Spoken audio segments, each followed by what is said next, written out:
Look at me in the eyes and tell me right now, was Whizbang's workshop a success or was it a failure? In today's video, I want to do something a little bit different, and I want to look back at the entirety of Whizbang's workshop so far before we take a look at the mini set. Number one, just to kind of document the decks that we've been seeing emerge from this metagame, as well as kind of talking about the pros of this metagame, the cons, what some things that players might disagree with, some things they enjoy, other things that people are just complaining about for the sake of complaining, because there's always going to be complaints in Hearthstone. But I'm going to start this video out with one complaint myself.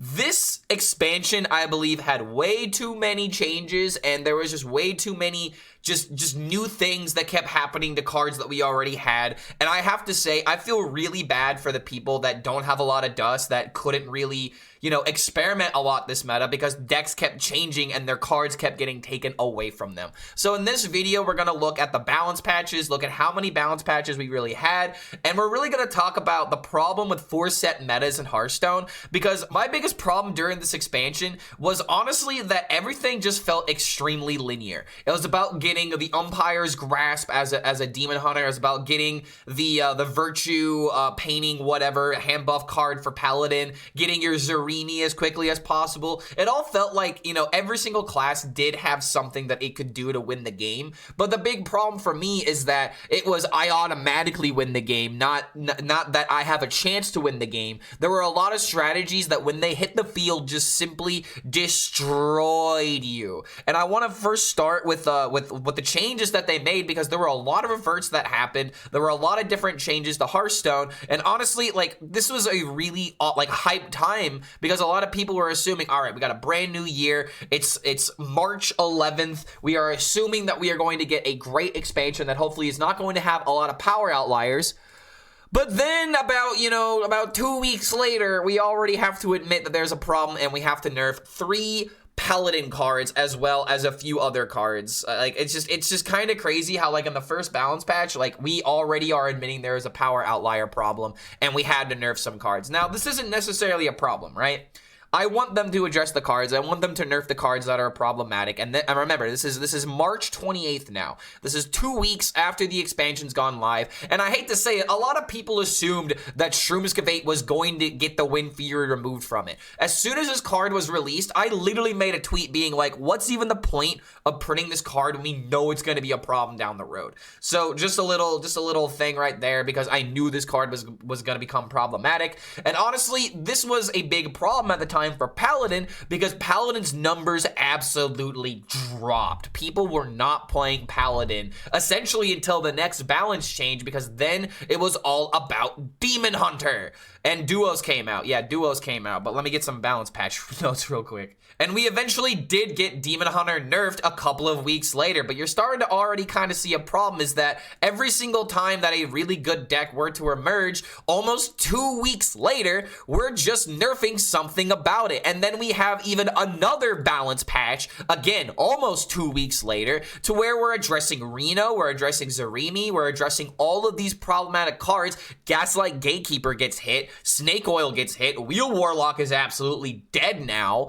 Forge of Wills doesn't really see that much play anymore. I haven't seen anybody play Pain Warlock. Dragon Priest still sees play. Threads of Despair does still see play. But it's like, you kind of see the picture that I'm trying to paint here. Almost every single class is getting hit with these nerfs, and it just feels like all we're doing is just lowering the power level of everything to try and make it like as weak as possible. And I don't want to play weak Hearthstone cards. I will also use the opportunity to say Boom Boss was a mistake. Just revert this to what it was, because honestly, it is a problem the way that it is either way. It's less of a problem if it goes into the warrior deck, because if I drop my entire deck, the bombs just make everything a lot worse. I just wanted to use this moment to say I do not like this nerf. This doesn't feel like a nerf. It's actually a buff in some situations. And again, addressing the problem that I have is that, like, the changes that we are making are not fundamentally addressing the core problems that we have. And the core problems that we've been having in this set, in this expansion, in this 4-set meta, is that everything is linear. It really feels like you're just trying to do one of two things, and that's honestly not necessarily a design problem. This is just what happens when you have the least amount of resources within the Hearthstone year. This is the time where we're going to have the least amount of playable decks, the least amount of synergies, and the least amount of archetypes that are going to emerge, because this is the time in Hearthstone where there are literally the least amount of cards. But oh my dear God, that's not going to stop us from making yet another change almost 2 weeks later when we finally get announcements about the mini set. And now we finally have Brand going to 8 mana and Saddle Up going to 4 mana, to where we have pretty much nerfed every single top deck that has emerged, and we are doing the complete opposite about what Hearthstone's design philosophy was back in the day, to where they didn't want to make a bunch of nerfs during the Ben Brode eras. Ben Brode didn't want to make a bunch of nerfs because they didn't want to sit there playing whack-a-mole every other week, and that's exactly what's going on right here. It feels like we're playing whack-a-mole and we're not making the right changes for the game, and I'm going to go ahead and use this as an opportunity to say, I believe that Blizzard, especially in the Hearthstone team, they don't have enough people. They just don't. With all the layoffs, with all the people that have had to leave Hearthstone recently, I really do believe that the Hearthstone team is scraping as much work out of everybody as possible, to where it's just like teams are just absolutely overloaded right now. And I don't really know if this is going to be a problem that can be fixed by hiring more people, if this is an issue about how they're allocating their resources, how they're using their time, what gets focused on versus what doesn't. The biggest issue that we're seeing right now is that I really do believe there's just not enough people that are able to be a safety net for the meta right now that can catch these things before they become a problem. And in order to really address this directly, I believe it's really important to look at Vicious Syndicate records. Now, obviously, this is a very specific, subset of players that we're going to be going for and that we're going to be talking about, but I really want to focus on these numbers about the power difference, that like just how much of a difference between the #1 popular deck versus the #2 popular deck. And to kind of like showcase this is what the meta was looking like before Whizbang's Workshop came out. We were talking about Rainbow Mage, Casino Mage. Casino Mage was absolutely rampant during this time, and everybody and their mother was playing it. I'm not really sure where this Reno Warrior was coming from, because this is before, the changes came out, but I don't know. Regardless, Control Warrior, Excavate Rogue, Plague DK, Sludge Warlock, Casino Mage, they were the best decks during that weird week during Hearthstone where they decided to revert a bunch of changes and add cards back into the format. And it was honestly really fun. But now let's go ahead and look ahead to the first week of Whizbang.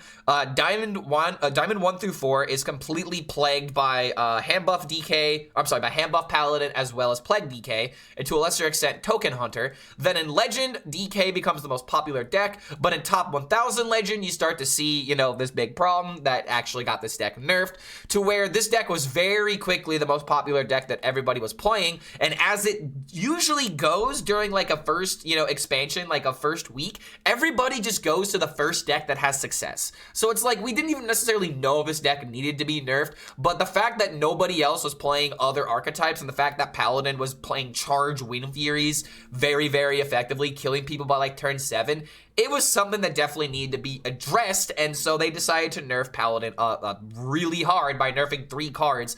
And the next balance changes, Paladin goes down to the 3rd least played class, followed by Druid and Priest, which were in a really bad situation during this time.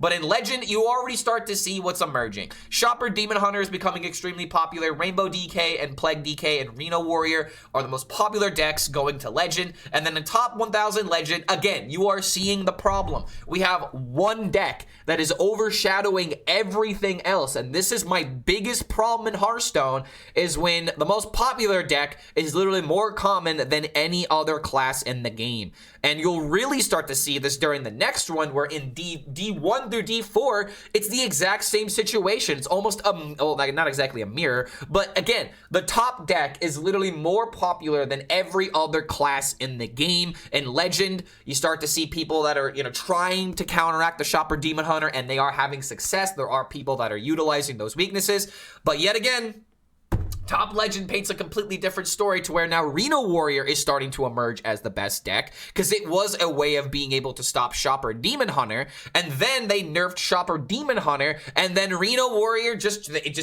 took off running. So it's like, this is the problem that I have with the current design philosophy and the current balance in Hearthstone, is that we go from one problem immediately to the next problem. Like, I feel like if there were more people that were on this team, that were balancing, that were always playing Hearthstone, that were trying to figure out the best balance patches before it becomes a problem, I really do believe that we would hopefully avoid something like this, because this isn't good for the designers. It means they have to allocate more time to focusing on balance when this issue should already be complete. That's my biggest problem with all of this, is that this is honestly something that should have been, figured out already. It's not on us, the community, to not play the good deck. It's on the designers for making a balanced, metagame that gives us options and that gives us ways of being able to explore the archetypes we want to explore and having a very fun way of doing that. But the biggest issue is that we can't focus on fun because everybody wants to win going up to Legend, and if you just want to win, you're just going to play the good deck. And why would you play any other deck when literally the best deck is twice as popular, damn near twice as powerful as the second most popular, most powerful deck? What do you expect players to do when you have this big of a power indifference? And looking at the Legend data, it just literally, okay, it doesn't get worse. It actually is a lot worse just looking at D1. But it really does feel worse when you spend your entire grind having to worry about one deck, you make it to Legend, and then you still have to worry about that one deck. Usually the top 1000 metagame changes at least a little bit with the decks that you're going to encounter, like seeing Rogue, for example. Rogue is not at all popular going on your way to Legend, but in Legend, Rogue is very, very well played and very, very fun in my opinion. But yeah, this is just the kind of picture that I'm trying to paint, and this is the most recent This is Syndicate article that really helps put this in perspective, to where it's like Reno Warrior was just hit the ground running, and we do have these other archetypes that have emerged, such as Insanity Warlock, such as Hybrid Druid. Zarimi Priest is making a comeback, and it is fresh to see these other archetypes. But again, dude, 23% of the meta has been nothing but Reno Warrior during this time. And again, this isn't a complaint about Reno Warrior specifically. This is more so a complaint about the best deck just being the automatic go-to, trumping everything, stomping everything, to where I legitimately did not want to play Hearthstone because I did not want to play a deck that had to be good against Reno Warrior. I'm a content creator. I want to make fun decks. I want to try things that other people aren't trying. And when everybody is literally doing the same thing, you have these community sentiments that really do make sense now, to where not even streamers can enjoy this kind of format. So one thing that is also very important to kind of contextualize why this power indifference is such a problem is that agency has been at its all-time low. And I know, haha, Hearthstone agency meme, but what exactly am I talking about? I'm talking about the fact that your decisions during the game do not nearly impact the ending or the result of the game nearly as much as the cards that you draw. Now, obviously, you need to draw the good cards to win the game, but this is where the good cards just absolutely are the reason. They are the reason why you win. Your decisions of when to play it doesn't matter. You drew it at the right time, you played it, you win the game because you played it. Bran is a very obvious example of this, and if you don't want to focus on Highlander Warrior, then you could focus on, hell yeah, Plague DK before Reno decks got nerfed. So it's just like, this problem that we have in Hearthstone is that decisions really aren't mattering, but people are just getting absolutely crushed in games because they have no way of coming back. If you didn't dirty about the Warrior, GG, bro. Another thing I've noticed about this format, skill expression is in the gutter. A deck like Reno Warrior used to be consistently exposed at higher legends of play, or high levels of play, mostly due to the Plague interaction shutting out the deck, but now it no longer loses percent in the average matchup on ladder between diamond ranks and top legend, meaning that people at the diamond ranks and top legend are literally playing the deck almost the exact same in terms of skill and in terms of win rate. Usually you always hear this conversation about how decks get even better at top legend. Reno Warrior is the exact opposite. It is exactly the same in terms of its performance and in terms of the cards, when you draw them, when you play them, how you win, that sort of thing. It is all the same no matter the rank. That should speak volumes about how these decks are so linear. So just they play themselves, they literally play themselves. Token fucking Shopper Demon Hunter is a great example of this because it was all about just getting the weapon and playing the Shopper. You're seeing 3-4 turns are exactly the same. Now it's the same problem with all these decks that have been top tier at one point in Hearthstone's and during this expansion. The most skill-intensive deck right now in the format is Excavate Rogue, and I would honestly agree with this if APM Shit Rogue wasn't already a thing. Best deck of the game, highest brained capacity deck in the game. I would highly recommend it if you want something interesting. But Excavate Rogue, which was slightly above average in this metric in past formats, now it's at top with most other decks that are as skill rewarding as Reno Warrior and Plague DK. Again, we just don't have any agency to become a good player because our cards don't allow for that. They just allow us to play one specific way. Play the linear option. Just go for the win condition. Go for the W. Play your Zarini, another great example of that. This might not be an issue for most players on ladder, but it brews frustration amongst high legend players eventually. If they feel like their decisions matter less in this format, I can back that up. I can't remember when decisions mattered less compared to this format. And now this is where I'm going to ask my audience a very important question. Did you have fun this expansion? Because that's the number one thing. It's one thing when there are power outliers that are completely, you know, oh god, we have to play around Warrior. My deck has to be good against Warrior. Paladins have Charge and Wind Fury now, which is not a good combination. Blizzard, please stop giving Paladin Wind Fury. But oh my dear god, did you guys actually have fun? Because I will say this right now, I struggled very hard because when I queued into Warrior, I literally wanted to exit the game. I almost uninstalled Hearthstone for the first time since I got my new computer. So like I've never been in a situation to where I've actually thought that uninstalling the game and just not thinking about it was actually the play. And I did manage to have fun with some other archetypes, but it only happened when I wasn't going up against Warrior. And I feel like the only reason why I wasn't going up against Warrior as consistently is because there was a certain point where most Hearthstone players were like, fuck it, dude. I don't want to win right now. I want to have fun. I want to play these cards. I want to, you know, try these interactions. I want to have fun with a different archetype that isn't just playing Reno Warrior and doing the same thing every fucking game. It's just, it really feels like our choices were very limited this expansion, but we still had some very cool cards. They're just completely overshadowed by the power indifference, by how we had to play a very specific way because of the lack of agency. And there were some very cool toys in this toy chest.